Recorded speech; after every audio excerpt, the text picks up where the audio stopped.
Hello guys, welcome back to our channel. இன்றைக்கி நம்ம இந்த வீடியோவில் என்ன பார்க்க போகிறோன்னா, யார் இந்த காட்ஸிலா எர்த். இது வரைக்கும் வந்த எல்லா காட்ஸிலாஸோட ஆர்ஜின் எப்படி இருக்குன்னா, ஏதாவது ஒரு அனிமலோ இல்லை ஏதாவது ஒரு லிசார்டு மூலமாக அது மியூட்டன்ட் ஆகி ஒரு காட்ஸிலாவாக இருக்கும்.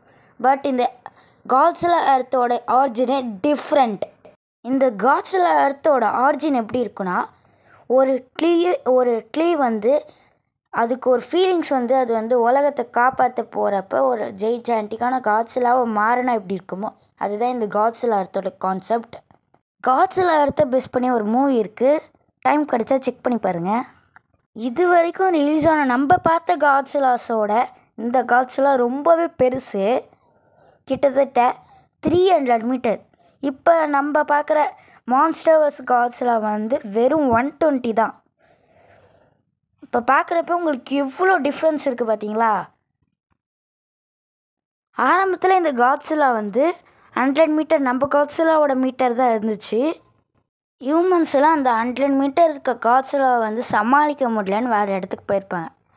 அதுக்கப்புறம் ஒரு 20,000 இயர்ஸ்க்கு அப்புறம் இங்கே வந்ததுக்கப்புறம் 300 மீட்டர் இருக்க காட்ஸிலாவை கொல்றதுக்காக வந்திருப்பாங்க. எனக்கு அப்பயே ஸ்ட்ரைக் ஆச்சு, 100 மீட்டர் இருக்கப்பயே உங்களால் ஒன்றும் பண்ண முடியல, 300 மீட்டரு வாய்ப்பு இல்லை ராஜா, வாய்ப்பே இல்லை.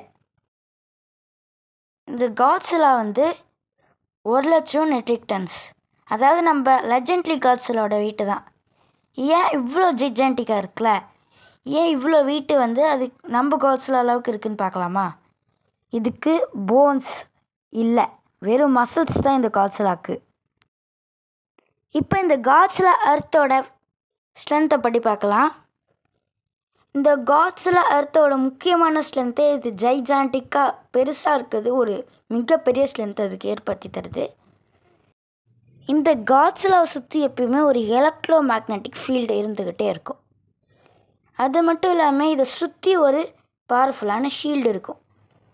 அந்த ஷீல்டை தாண்டிட்டு உள்ளே போக வாய்ப்பே இல்லை. அந்த ஷீல்டை நம்ம டிசேபிள் பண்ணோன்னா அதோட டோர்சல் பிளேட்டை நம்ம டிசேபிள் பண்ணோம். பட் அந்த டோர்சல் பிளேட் அந்த ஷீல்டுக்குள்ளே இருக்கும்.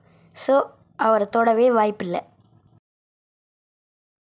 இந்த காட்ஸிலா அதோட 3rd டைமென்ஷனில் வரைக்கும் அதான் பவர் ஆனது. பட் 4th டைமென்ஷன்லேருந்து யாராவது இதை அட்டாக் பண்ண வந்தாங்கன்னா இவரோட கதை கந்தல்.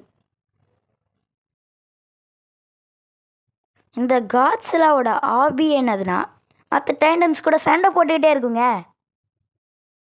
அதே மாதிரி இந்த காட்ஸிலாவோட இன்னொரு பெனிஃபிட் என்னதுன்னா, அதை சுற்றி இருக்க அந்த ப்ரொடெக்ஷன்னால் அதை ட்ராக்கே பண்ண முடியாது. அது எங்கே இருக்குதுன்னு அவங்களால சொல்லவே முடியாது, எங்கே இருந்து வரனாலும் வரும்.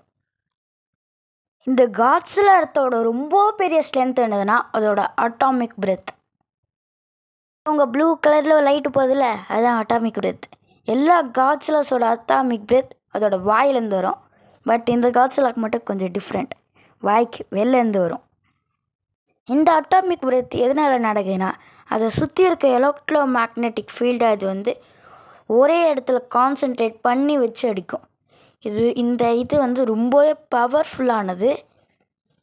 அங்கே சுற்றி ஒரு மாதிரி லைட்டாக ப்ளூ கலரில் இருக்குல்ல, அதுதான் நான் சொன்ன ஷீல்டு. அதை சுற்றி எப்போவுமே இருந்துக்கிட்டே இருக்கும். அதை தாண்டி நீங்கள் அதை அட்டாக் பண்ணவே முடியாது.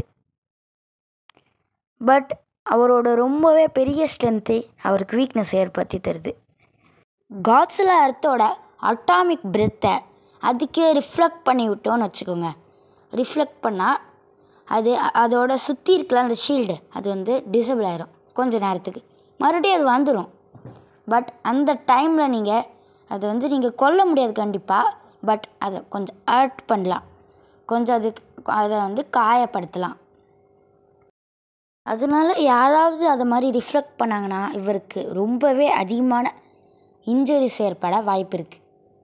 இவர் ஃபுல்லாகவே பிளான்ட்டால் ஏற்படுத்துறதுனால இவர் ஒருவேளை இறந்துட்டார்னா இவருக்கு எந்த போன்ஸும் இருக்காது, சீக்கிரமாக மக்கிடுவார்.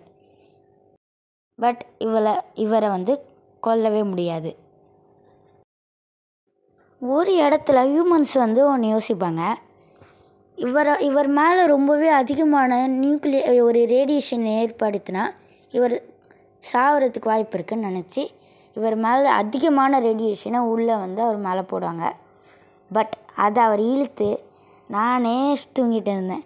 ஏன் ஒன்று தெரியுங்க, சரி தாங்கன்ட்டு, அதாவது சூரியனோட பாதி ஹீட் இருக்குல்ல 10,000 டிகிரி, அதை வந்து அவர் வெளிப்படுத்த ஆரம்பிச்சிருவார். யாராவது அவர் கிட்ட இருந்தீங்கன்னா பொசுங்கிடுங்க, வேறு என்ன ஆகாது. இவர் கொஞ்சம் டேஞ்சரஸ் இல்லை, இஸ் டேஞ்சரஸ் ப்ரோ. இவருக்கு கான்சன்ட்ரேஷன்றது ரொம்பவே அதிகம்.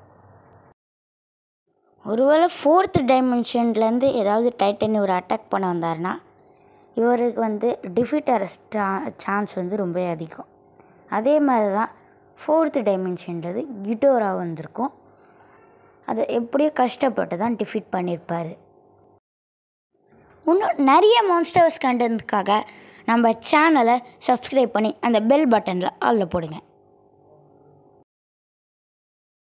இந்த வீடியோவுக்கு உங்களோட சப்போர்ட் தாங்க.